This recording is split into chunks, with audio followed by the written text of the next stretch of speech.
আজকে রাত্রে ডিনার করতে বসেছি আমরা। গরম গরম ভাত, ধোয়া ওঠা, আর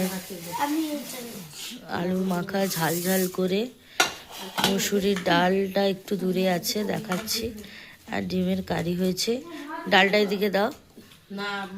এই যে মসুরির ডাল।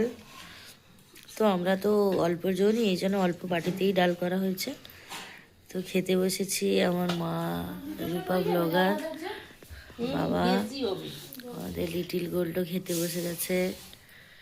এখন আমার তো ভাতে এখনো কিছুতে আমার পাতে পড়ে যাচ্ছে। ডালটা দাও দেখি। ডাল,